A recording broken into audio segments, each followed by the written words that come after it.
చదువుతో పాటు extra curriculum లోక జ్ఞానాన్ని నేర్పిస్తుంది future spark international school. Hi hello నమస్తే, వెల్కమ్ టు సుమన్ టీవీ. ప్రస్తుతం అంతా ఉన్నారు student success coach doctor CS Vepa గారు. సార్తో మాట్లాడదాం. నమస్తే సార్. నమస్తే అమ్మా. సార్, పిల్లల విషయంలో మంచి మంచి సజెషన్స్ ఇస్తున్నారు. వాళ్ళకి ఎలా చదువుకోవాలి, ఏంటి ప్రాసెస్ అనేది పిల్లలకే కాదు, పేరెంట్స్కి, అలాగే టీచర్స్కి, ఎంప్లాయీస్కి కూడా. మరి ఈరోజు నేను వచ్చిన కాన్సెప్ట్ ఏంటంటే sir, what is the difference between ఇప్పుడు అకాడమిక్ ప్రిపరేషన్ ఒకటి ఉంటుంది, కాంపిటేటివ్ ఎగ్జామ్ ప్రిపరేషన్ కూడా ఉంటుంది. రెండు ప్రిపరేషన్లు అనేది ఒక్కటే అని చెప్పొచ్చు అంటారా? అసలు అకాడమిక్ ప్రిపరేషన్ అనేది వేరు, ఇది వేరు అంటే ఏం చెప్తారు మీరు? తప్పకుండా రెండు కూడా వేరు వేరు. తద్దినానికి పెళ్లికి ఒకటే మంత్రం కాదన్నట్టు ఏ ఎగ్జామినేషన్కి తగ్గటువంటి డైనమిక్స్ మారుతాయి, దానికి తగ్గట్టే మన ప్రిపరేషన్ కూడా మారాలి. కాబట్టి కాంపిటేటివ్ ఎగ్జామినేషన్కి ప్రిపేర్ అవుతున్న వాళ్ళు ఒక పద్ధతిలో చదువుతూ ఉంటారు, అదే పద్ధతి కాంపిటేటివ్ ఎగ్జామినేషన్కి పనికిరాదు. అంటే అకాడమిక్ ఎగ్జామినేషన్ ప్రిపరేషన్ వేరు, కాంపిటేటివ్ ఎగ్జామినేషన్కి ఇచ్చేటువంటి ప్రిపరేషన్ వేరు. చాలామంది పిల్లలకి, ముఖ్యంగా ఫ్రెష్ గ్రాడ్యుయేట్స్కి కాంపిటేటివ్ ఎగ్జామినేషన్కి ఎలా ప్రిపేర్ కావాలి అన్నది తెలియకపోవడం మూలన వాళ్ళు డిగ్రీ ఎలా చదువుకుంటూ మార్కులు తెచ్చుకున్నారో అదే పద్ధతిలో కాంపిటేటివ్ ఎగ్జామినేషన్ కూడా ప్రిపేర్ అవుతారు. అక్కడే వాళ్ళు దెబ్బతింటారు మొదటి అటెంప్ట్లో. వాళ్ళకి అర్థం కాదు ఎందుకు మార్కులు రాలేదు, మనం బాగానే చదివాం కదా అని అనుకుంటారు. వాళ్ళ దృష్టిలో డిగ్రీ ఎగ్జామ్లో ఎలా చదివితే వాళ్ళకి 70%, 80%, 90% వచ్చాయో అదే బెస్ట్ పద్ధతి అని అనుకుంటారు. సో వాళ్ళకి తెలిసిన పద్ధతి అది, వాళ్ళకి ఎవరు చెప్పలేదు కాబట్టి వాళ్ళకి కాంపిటేటివ్ ఎగ్జామినేషన్ ఎలా ప్రిపేర్ కావాలో తెలియదు. సో డిగ్రీ చదివే వాళ్ళందరూ కూడా అన్నన్ని మార్కులు ఎన్ని రోజులు కష్టపడి సంపాదించుకుంటారు మీకు తెలిసి? అంటే నెలలు కష్టపడతారా? లేదు. ఎగ్జామ్ ముందనగా ఒక 10 days 15 days 10 days మీరు ఇంకా చాలా ఎక్కువ రోజులు చెప్పాను సార్. సో వారం రోజుల్లో బ్యాటింగ్ అంటారు, 3 days batting, 1 day batting, online టక్ టక్ టక్ అని. వాళ్ళకి ఏంటంటే అలా ప్రిపేర్ అయినా సరే 60% వచ్చేసరికి ఒక నమ్మకం వస్తుంది. వాళ్ళు ఏమనుకుంటారంటే వాళ్ళు ఫాలో అవుతున్న మెథడ్ చాలా పర్ఫెక్ట్గా ఉంది, దాని వలన వాళ్ళకి 60% 70% వచ్చిందని అనుకుంటారు. కానీ అదే పద్ధతి కాంపిటేటివ్ ఎగ్జామ్ వెళ్ళేసరికి వర్కౌట్ కాదు. మీకు సివిల్ సర్వీసెస్ యూపీఎస్సీ కండక్ట్ చేసే సివిల్ ఎగ్జామినేషన్లో 55% వచ్చిందంటే you will be IAS officer. అంత కష్టంగా ఉంటుంది. సో రెండిటికి తేడా ఏంటి, దాన్ని ఎలా అర్థం చేసుకోవాలి? ఒకసారి అర్థమైన తర్వాత పిల్లలకి వాళ్ళు ఏం చేయాలనేది వాళ్ళకి కళ్ళకు కట్టినట్టు కనిపిస్తుంది. ఫస్ట్ ఆబ్జెక్టివ్ ఏంటి? అకాడమిక్ ఎగ్జామ్స్ యొక్క ఆబ్జెక్టివ్ ఏంటి? వాళ్ళకి ఒక నాలెడ్జ్ అనేది ఇవ్వడము, ఆ నాలెడ్జ్ వాళ్ళు ఎంతవరకు నేర్చుకున్నారు అన్నది టెస్ట్ చేయడం. ఆ టెస్ట్ చేసే పద్ధతి కూడా సింపుల్గానే ఉంటుంది. కాంపిటేటివ్ ఎగ్జామినేషన్ యొక్క ఆబ్జెక్టివ్ ఏంటి? ఉన్న వాళ్ళల్లో ఆ ఉద్యోగం చేయడానికి సరైన కేపబిలిటీ ఎవరికి ఉంది అని తెలుసుకోవడమే.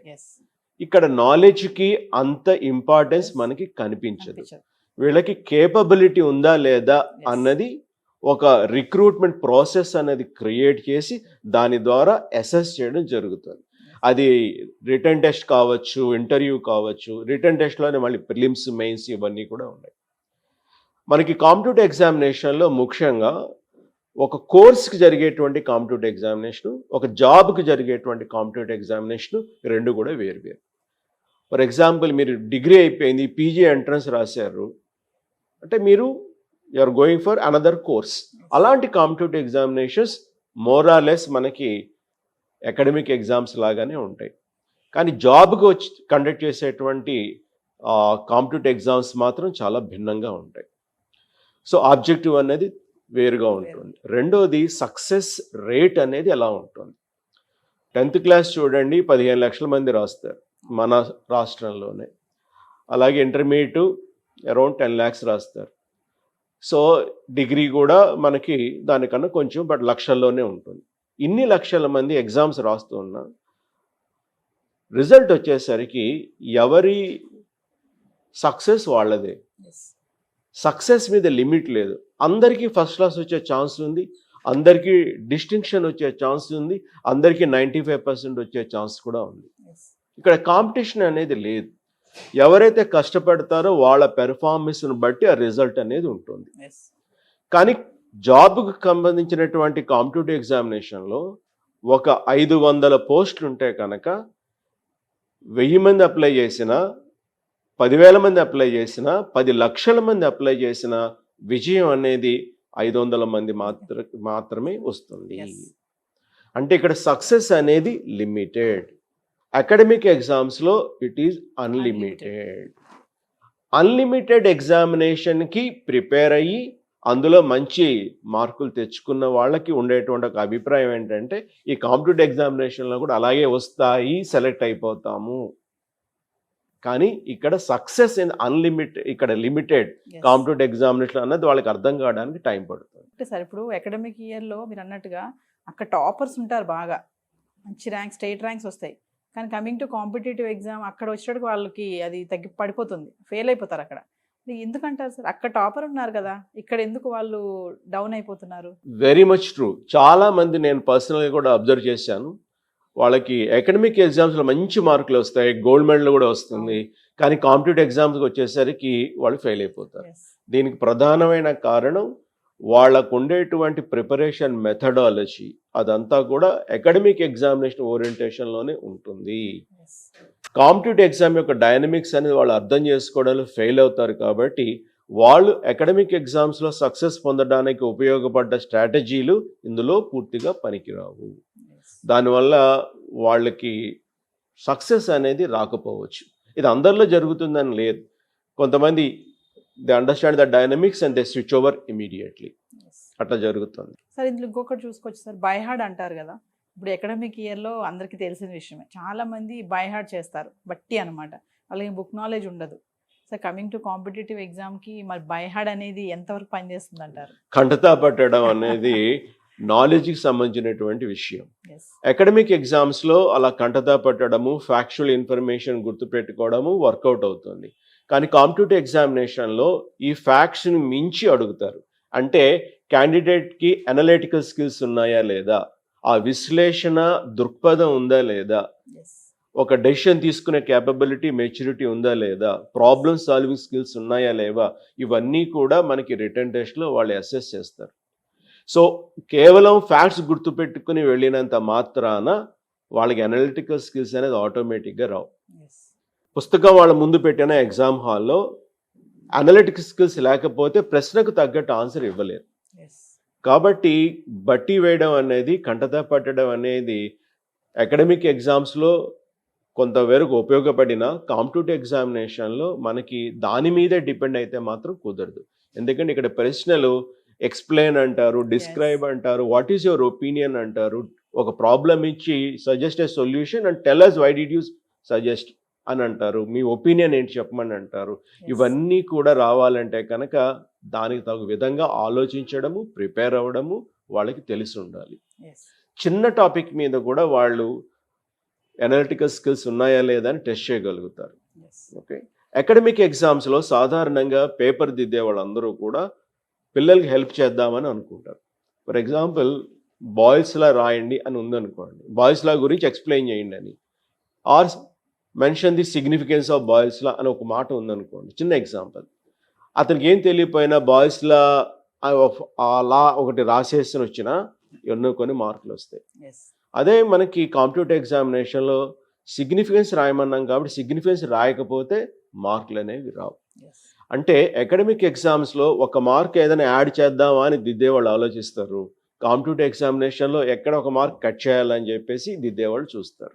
సో ఇలాంటిది వాళ్ళు అర్థం చేసుకుని దానికి తగ్గట్టు ప్రిపేర్ అయితే కనుక కాంపిటేటివ్ ఎగ్జామినేషన్లో ఫస్ట్ అటెంప్ట్లోనే విజయం పొందడం అనేది కష్టమైన పని ఏమీ కాదు. సో ఫైనల్గా ఒక క్వశ్చన్ సార్, ఇప్పుడు ఈ అకాడమిక్ స్ట్రాటజీలో ఏదైతే మెథడాలజీ ఫాలో అవుతున్నారో అలాంటి వాళ్ళు ఇక్కడ సక్సెస్ అవుతారని చెప్తారు. అంటే ఎలా ఇక్కడ మెథడాలజీ ఫాలో అవుతే కాంపిటేటివ్ ఎగ్జామ్లో సక్సెస్ అవుతారంటే ఏం చెప్తారు మీరు? ఎప్పుడైనా సరే ఎగ్జామినేషన్ బట్టి మన స్ట్రాటజీ ఉండాలి.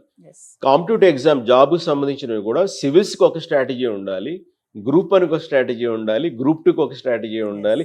అలా ప్రతి ఎగ్జామినేషన్కి ఆ ఎగ్జామినేషన్ ఒక డైనమిక్స్ అర్థం చేసుకుని అసలు వాళ్ళు ఎగ్జామ్ ఎందుకు పెడుతున్నారు, వాళ్ళకి ఎలాంటి క్యాండిడేట్స్ కావాలి, అవన్నీ, అలాగే ప్యాటర్న్ ఏముంది, ఇవాల్యుయేషన్ మెథడ్ ఎలా ఉంది, స్కోరింగ్ ఎంత ఉంది, టైం ఎంత ఉంది, ఇవన్నీ కూడా డైనమిక్స్. ఇవన్నీ అర్థం చేసుకున్న తర్వాత మాత్రమే వాళ్ళు ప్రిపేర్ అవ్వడం అనేది స్టార్ట్ చేయాలి. అంటే కేవలం నాలెడ్జ్ నేర్చుకున్నాను అంటే ఎగ్జామ్లో నాలెడ్జ్ని మనం మార్క్స్ కింద కన్వర్ట్ చేసుకోవాలి. ఆ ఎగ్జామినేషన్లో మార్క్స్ కింద కన్వర్ట్ చేసుకోవడానికి మనకి నాలెడ్జ్తో పాటు చాలా స్కిల్స్ కూడా అవసరం అవుతాయి. లైక్ మెమరీ స్కిల్ కావాలి, స్పీడ్ రీడింగ్ స్కిల్స్ రావాలి, రైటింగ్ స్కిల్స్ కావాలి. ఈ స్కిల్స్ అన్నీ కూడా వాళ్ళు నేర్చుకోకపోతే వాళ్ళకి నాలెడ్జ్ ఉంటుంది, కానీ నాలెడ్జ్ని మార్క్స్ కింద కాంపిటేటివ్ ఎగ్జామినేషన్లో కన్వర్ట్ చేసుకోలేకపోతారు. Thank you sir. Thank you very much. ఇప్పుడు ప్రపంచం అంతా కూడా కాంపిటీషన్ మయం అయిపోయింది. మీరు చదువులో కూడా కాంపిటీషన్లో ముందు ఉండాలి.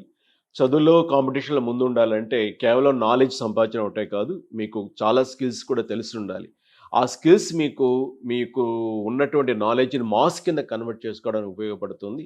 అలాంటి స్కిల్స్ అందించేందుకు మేము వర్క్షాప్స్ కండక్ట్ చేస్తున్నాము.